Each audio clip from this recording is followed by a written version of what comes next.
growing up as a dark-skinned girl, what no one told me. Let's get straight into this.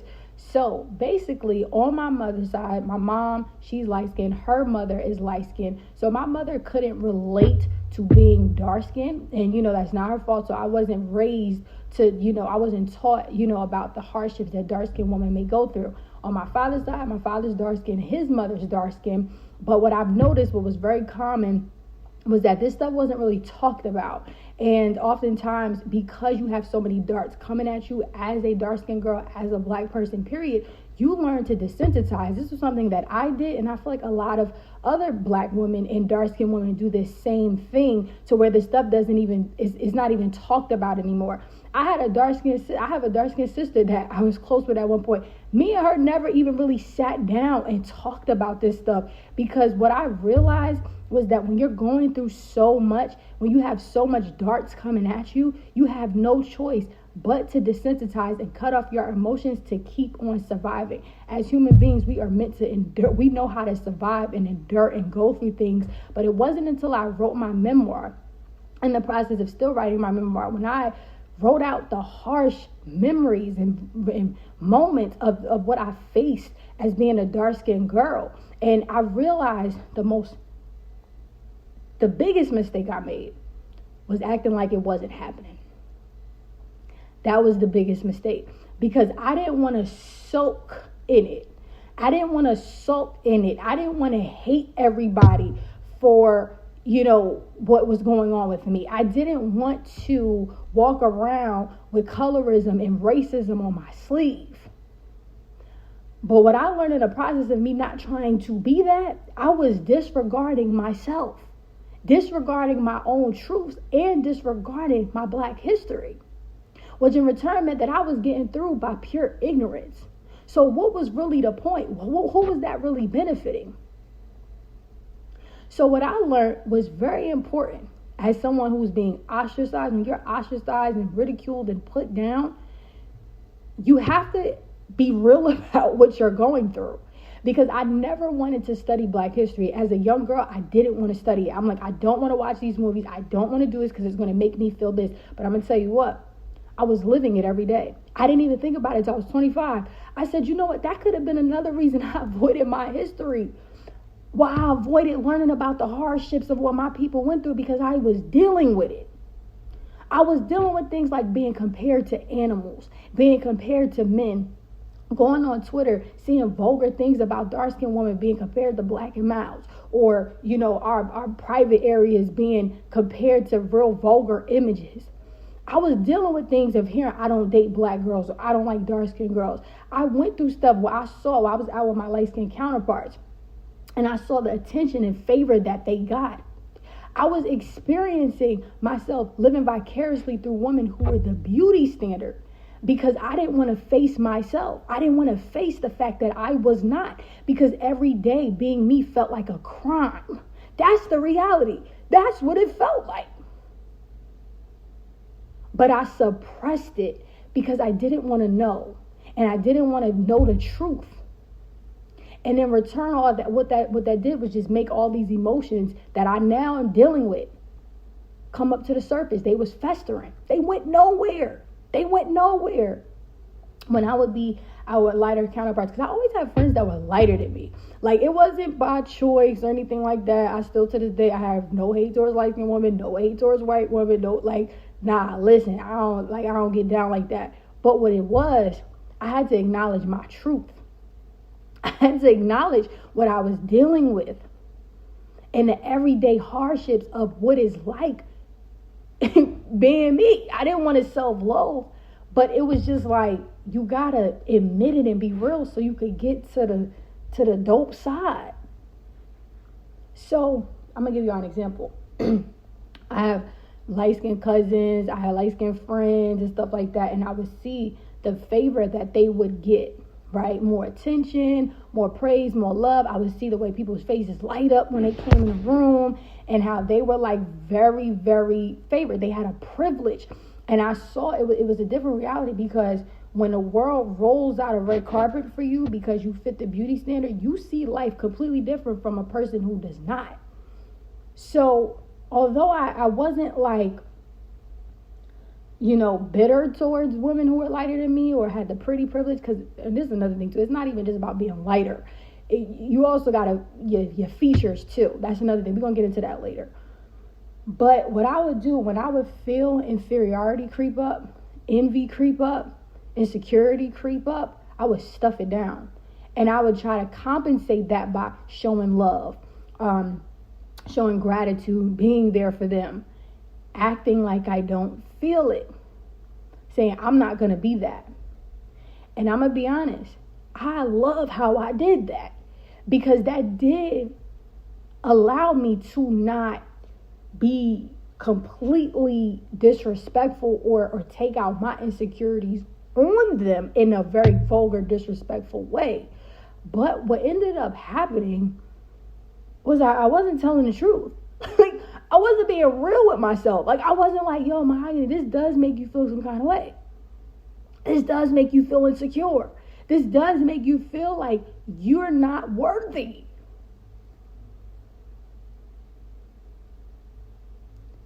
So what I found is that in the process of me stuffing that stuff down and trying to not appear a certain way, I actually was. But it's the freedom in admitting how something is making you feel, where you can actually get through it. So that was a mistake that I made. I wish I would have acknowledged it. And another mistake I made, I didn't talk about it. Like, when I was bullied, I didn't really have anybody to talk about this stuff with much. Like, I had a friend at the time, I would tell her the stuff I was going through. But also another thing too, in the Black community, I remember when I was getting bullied, it just kept happening. So I had to learn how to fight myself. Then on top of that, I remember going to someone, they was just like, get over it. So what I learned how to do was just become still. But in the process of becoming still, you're not really real. You're not really real. You're just concealing your feelings. That's how you become still. When you conceal what's real. Because when you actually are real with yourself, strength comes from that. But true, genuine strength. That's how mental health issues happen. When we pretend we don't feel the things we really feel in an attempt to survive. That's exactly what I was doing. And I didn't talk about these things. I didn't really have no one to talk about, because everyone around me typically was lighter. And then on top of that, it wasn't until I was 16 that I started becoming friends with dark-skinned girls, to where I was like, oh, shoot, I'm not alone in this. Like, it's not just me. Me and my sister, we never even sat down and talked about this stuff. When we would be ridiculed for our skin complexion, it was like another day. I remember me and my sister, we was with this girl. She was Hispanic. And she was saying how, she was talking about this black girl walked by with blonde hair. And she was like, oh yeah, that girl looked like a black and mild. She started laughing. And me and my sister, I remember at the time, just such low self-esteem to fit in. I would kind of, fake laugh or whatever. And my sister didn't say anything. But that was the norm. We were just used to being ridiculed and made fun of. We was used to it. We was used to people coming at us 24/7. I was used to the why you so black. I remember I was with one friend. A long time ago, she was making a Snapchat. And I knew she was making a Snapchat because, we was outside at night and I had on a bucket hat. And, when you make a Snapchat at night, you could see the flash, but I didn't see what she was actually saying. She kept saying floating head or something like that. I'm like, what is she doing? So then I went home and I looked at her Snap. Now, I'm not going to lie, it was funny. But when I actually started to learn more about my culture and sensitized to my hardships as a dark-skinned girl, I was like, that was disrespectful as I don't know what. See, I wouldn't allow the things that I allow now. I mean, then that I wouldn't allow the things now that I allowed then. So I'm going to tell you this. So I go watch a Snap, and I had this bucket hat on because it was dark outside. It just looked like my hat was floating. So she put that on her story, and I'm not going to lie, I chuckled. I was like, wow, this is kind of funny. But as I thought about it, I realized a lot of these people I had around me was not even my friends, because they didn't respect me culturally. They didn't respect who I was in totality. I was like an exhibit to them, something to make fun of. Not even just for my dark skin, but my hair texture. I have a lazy eye and a disformed thumb, so I was always constantly put in a position to be made fun of. I was like an exhibit, and that does a lot to your self-esteem. So I realized, I said, yo, I gotta face this stuff and know who I am as a black woman. And that's why going natural helped me so much. It helped me so much because it helped me face myself, my self-hate, my cultural hate, who I actually was. I'm gonna tell y'all another way. Growing up dark skinned, like what no one told me, is I would live vicariously through women who were the beauty standard. When you're constantly told you're not enough, you're this, you're that. Let's go into features, okay? Because it's not just about the skin complexion. It's also about the features. Because I do believe all dark-skinned women can relate to being ostracized and made fun of. But I also, you look at me, you could tell I'm black. Like, you don't say, oh, she look Asian, she look Peruvian, she look... No, I'm black. So I don't have big lips or, full nose or anything like that. But my features, my hair, my face, they are black. You know what I'm saying? So it was like when you take a dark-skinned woman who fits, who doesn't have, who has unambiguous features, that's also something else that adds to it too, that pressure to want to conform and fit in. And that's why you see some dark-skinned girls, they bleach their skin. They start to even come for their own. This is another thing I did. I would start coming for myself.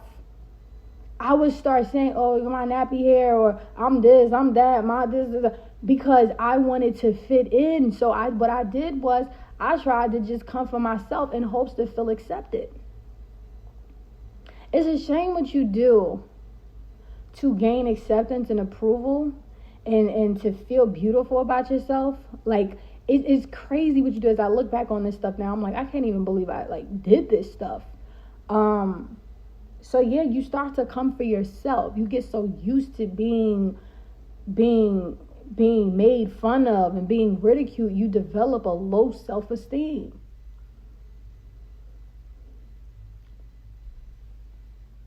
So one thing though, when I started to face everything, when I started to realize what was really the issue, which was not me, it was colorism at hand, because everybody could relate to seeing a standard, a something, the new hot thing that's like dangling fruit in front of you, just how light-skinned women and women of the beauty standard were like dangling fruit. I talk about this more in my video, Colorism Made Me Insecure Until I Realized This. I'll link it down below. In front of a dark-skinned girl. And if you're not careful, you catch it. And then you do anything in your power to get it. That looked like pursuing wealth to the point of unnecessarily, flaunting your material items way too much. Always talking about how much you have. That looks like getting your body done. Nicki Minaj opened up about that in an interview with Joe Budden. Lil Wayne was coming in. She was in the studio with Wayne. She liked the little sister. Wayne coming in with these girls with big butts. They were his muses. And she kept saying, oh, this is what you're supposed to look like. She went and got a butt done. We see it with Lil Kim. We see it with people who have bleached their skin. So we all could relate to this in some degree. So then the bigger question is not, oh, who light, who dark. What is the agenda? What is the agenda here? We already know the beauty industry makes millions off of making people feel insecure. So what I encourage you in the times where I would obsess or feel low, really low about myself, I would say, okay, what's at play here? I do believe there's an agenda on everybody, not just dark-skinned women, but on everybody to conform to something. And if you buy into it, you snatch that dangling fruit, you finna conform and feel less than. I'm going to say another thing, dark skin girl. I wish I would have talked about this stuff too more. I wish, because I was always friends with like Hispanic girls or girls that were lighter, so they didn't understand. But I do wish I would have been more transparent about these things. But another thing that's really important to me as a black girl, defeating the odds. That's very important to me. So I went through a lot of stuff, and now it's my time to use it for my good. Being an example, being a great example. So doing everything that a secure woman would do, not settling for crappy relationships, not settling for crappy employment. Certain things that happen when you don't feel good about yourself, you start settling. You start conforming. You start not pursuing your dreams, not taking yourself seriously. So in my brand, one thing that I've learned, so I'm going to use this stuff for my good. I'm not going to be sitting up here and allow myself to turn to dust and allow myself to not be useful to a girl that needs to hear something that I've been through so she could rise to the occasion or she could feel heard. So I encourage you to make this art. Make what you've been through something. Defeat the odds. I moved from North to Houston. One of the reasons I did that because I wanted to step out of the familiar and I wanted to create new pathways for myself. I wanted to get out of my comfort zone and create a new life. See new land, see new things, explore the world in a better way. I'm going to be an example in my family and for girls like me that we can do it, we are capable, and I'm going to achieve everything, every odd that's been stacked against us. I'm going to be an example of how we can achieve it. It's your girl Hago signing out. Peace.